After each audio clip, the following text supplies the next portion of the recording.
around. Connor Foley. Well, you say bouncing around, Mike. He has been bouncing around since about 75 minutes before this game has even started. When he came out, didn't really lose a lot from last year's squad, especially in terms of offensive firepower.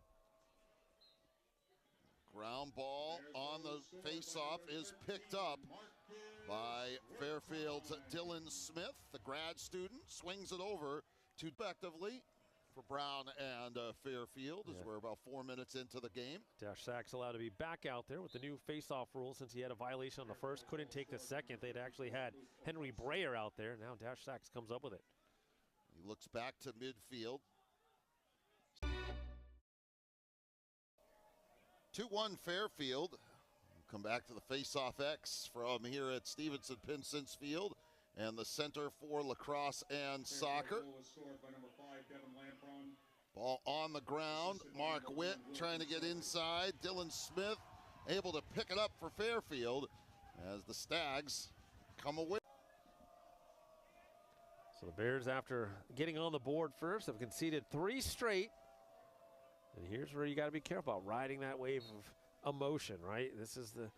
These are one of those moments in a game. Be a push, but it won't matter. Fairfield came up with the ball. And the Stags working off of John Flynn's ground ball. Behind the net it comes for Gilbert. He's being followed by George Landolf.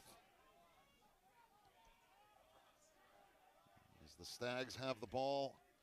Momentum shifted a little bit for Fairfield, so there's how they have to be careful with that emotional roller coaster and see if they can just focus and get it done here in the second quarter.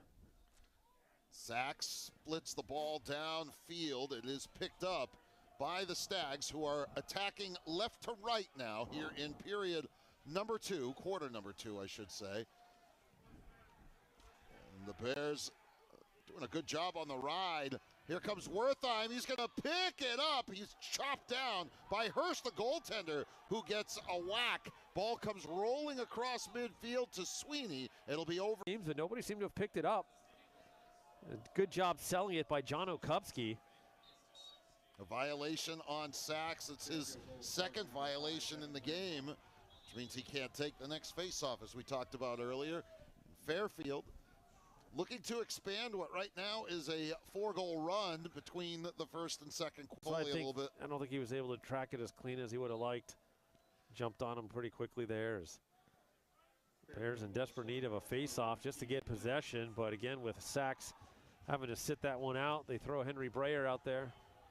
Do the Bears come up with it? A stick is dislodged. The ball, Locke couldn't get there. He's shoved over. Udo, Sweeney, ball still is unsettled. And trying to get a stick in is Brayer again. Throws it back to Scandone, a gutsy play. And Scandone trying to run it off. Has some space, keeps it himself.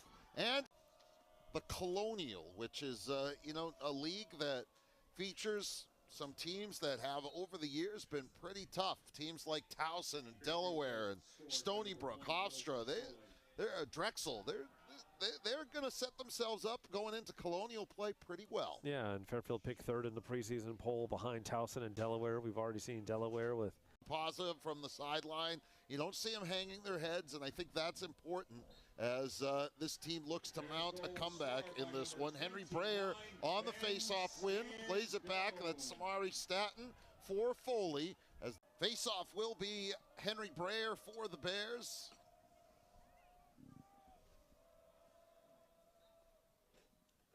This one will be won, however, by Dylan Smith of the Stags. As we are underway, Stags attacking right to left here. Moments that they'll be able to point to later on doesn't help you right now, but Bears got to find a way to dig deep here and start making some positive plays.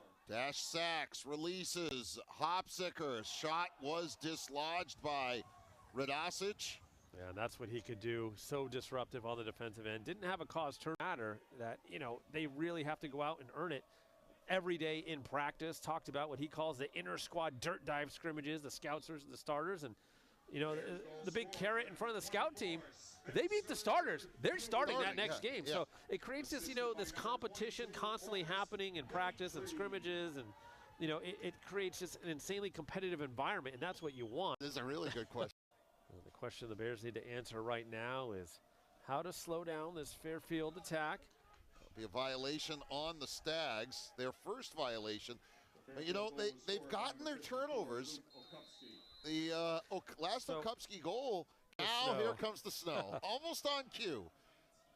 Do we call that a reverse broadcaster's jinx, Mike? 7.4 seconds, and the Stags getting after it is Brayer and Davis.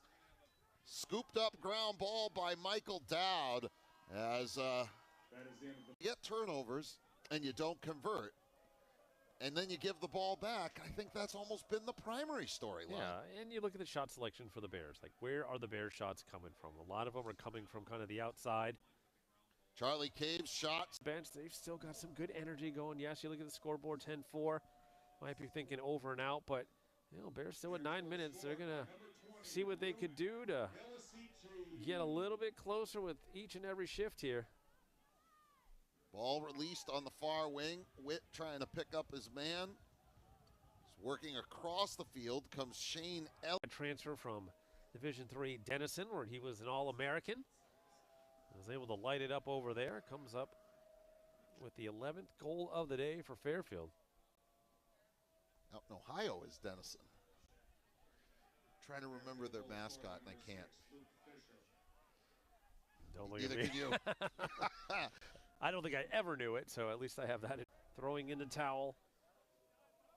And putting some of the past plays in the rearview mirror and just trying to move on. Not to worry about the next play. That's the most important one. And another push on the face-off, so ball will go to the Bears. See if they can get back-to-back goals for the first time today.